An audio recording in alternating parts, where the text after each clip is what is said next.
Our countdown to kickoff in the Great American Conference continues. Today's stop is Magnolia as we get to talk about the Southern Arkansas Mule Riders with a new head coach sitting in that spot, Coach Mike McCarty, in his first full season with the program.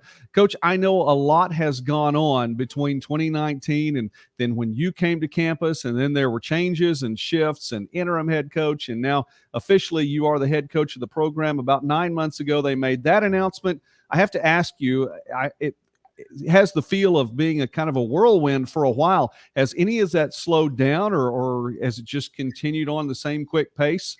Well, I think most head coaches will tell you the pace of that position doesn't slow down at any point. Just about the time you think you've got it under control, something else comes up. But no, it's been a joy. I've spent my whole career striving to be a head football coach.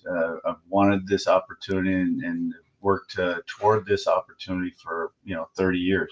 So to be given the opportunity by our president, Dr. Berry, and our athletic director, Steve Browning, was quite a treat. So I was thrilled to be named the head coach. Well, congratulations then, Coach. I'm thrilled with you. I think that's fantastic for you. And I think also for Southern Arkansas, you do bring a wealth of experience to the table, and it's been quality experience as well. So that takes us to where we are right now. Camp's been going on. I mean, the first game is, wow, it's less than 2 weeks away. So we're almost there. Can you take us through camp and what it's been like? Yeah, well, besides hot, it's been good. One of the neat things about the half full aspect of COVID is I've had an opportunity to put our offenses and defenses in for a full year, and most new head coaches don't get that opportunity. So we're lucky in that respect. So we think our X's and O's are up to par. At least the kids' knowledge is. Hopefully my part's okay, but the kids have done a nice job of learning it.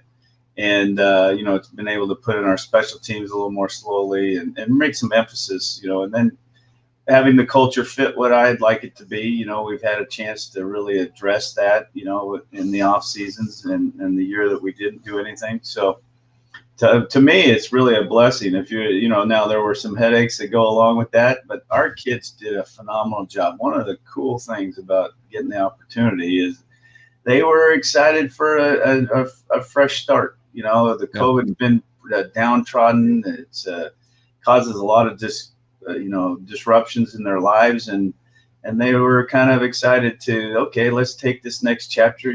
Coach Keppel did a phenomenal job of creating a winner here.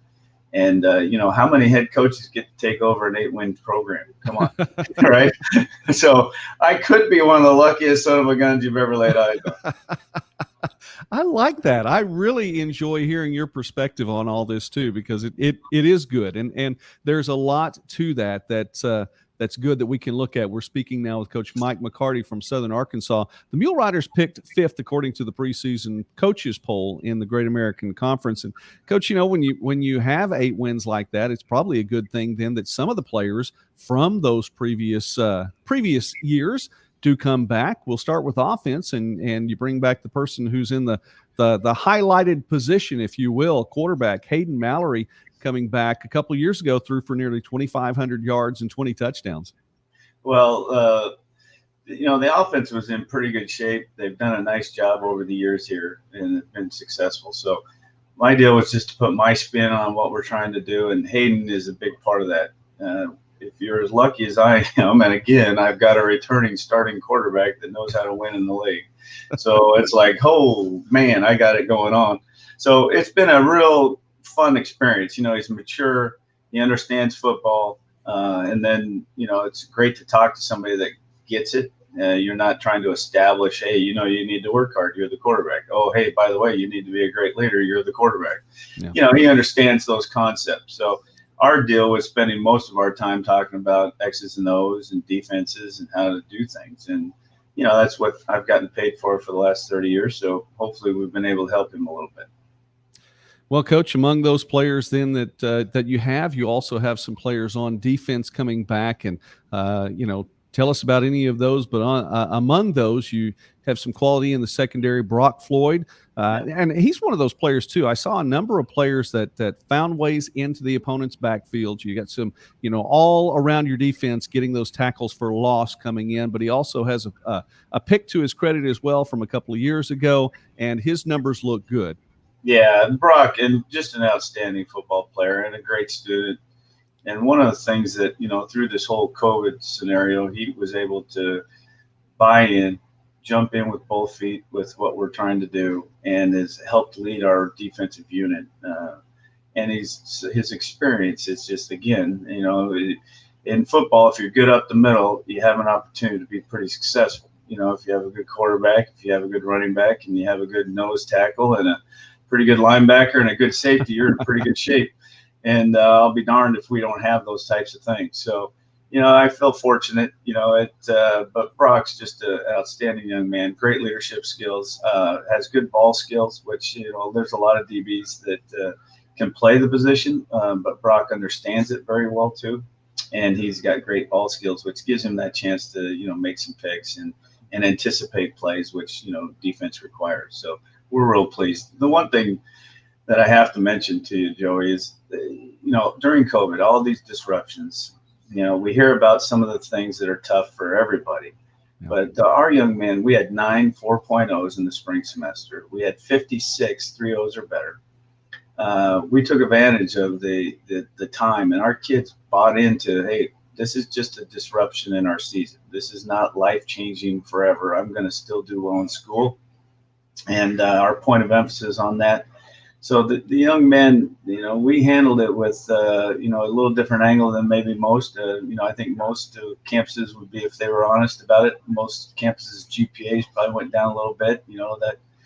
That Zoom learning wasn't exactly the easiest form of education, but our kids took advantage of it. So hopefully that means we're going to be, successful down the road.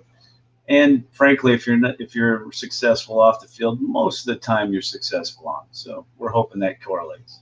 Well, I hope that for you as well. And Coach, I was reading, learning a little bit more about you. Obviously, you're new to the league, not new to the game, but new to the GAC. Not even new to the state of Arkansas. You spent some quality time within the natural state as well. However, in reading a little bit about that, and I saw one of your quotes, and as I just read the first sentence, I thought there was a typo there, because you were talking about wanting to be a double win program. And I thought, in my mind, I read it double digit win. Yeah, sure. But then I went on and read the rest of it, and it wasn't a typo. So I'm not blaming Jacob Humphrey for anything. Jacob, you wrote your stories well.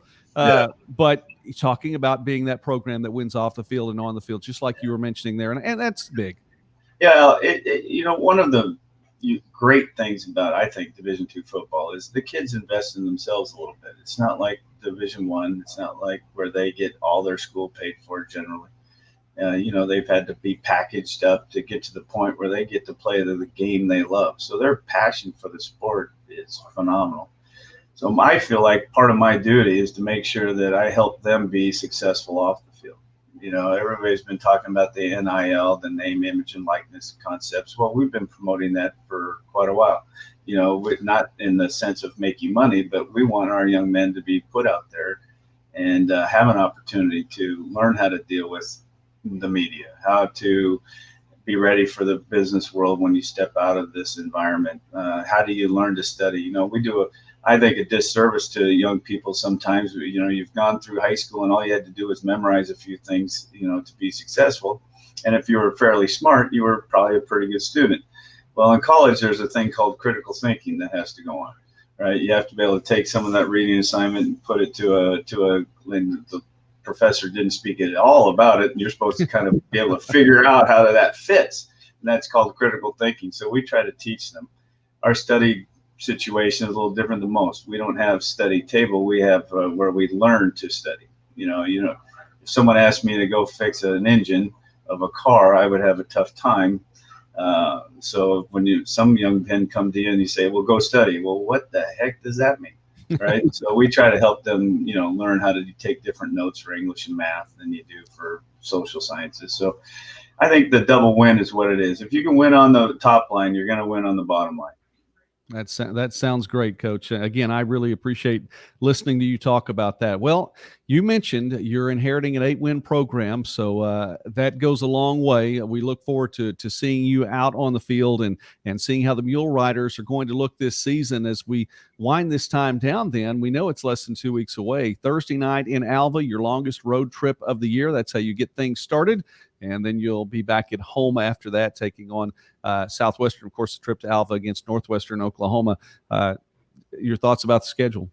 Yeah, well, we feel fortunate. It's a Thursday night home opener with your longest trips, or not home opener, excuse me. Your first game is on the road, and it's the longest trip. So we and it's on a Thursday. So we get that trip early. The excitement of still traveling is there. It won't be quite as burdensome if that was week 8, where you've gone through the process, you've stayed in a hotel before, it's not quite as new. So, to me, it's kind of a great time to have that trip. And then we come back and, get into the nuts and bolts of the regular season. But it's a unique conference. This is one of the few times in my whole career that we haven't had a bye. Or, it's 11 straight weeks. I think there's some psychology to that. I think there's some actual strategy to that, how you prepare your football team. It's something I've spent quite a bit of time addressing, understanding that it's because football can be a real mental grind. You get to a point where, it's more of the mental part of it. So we've worked hard to try to make sure we're taking care of our young men and giving them the best opportunity. We'd like to be playing our best football at the end of the year as well as in the beginning. So we're going to address that. So getting that trip out early is really positive.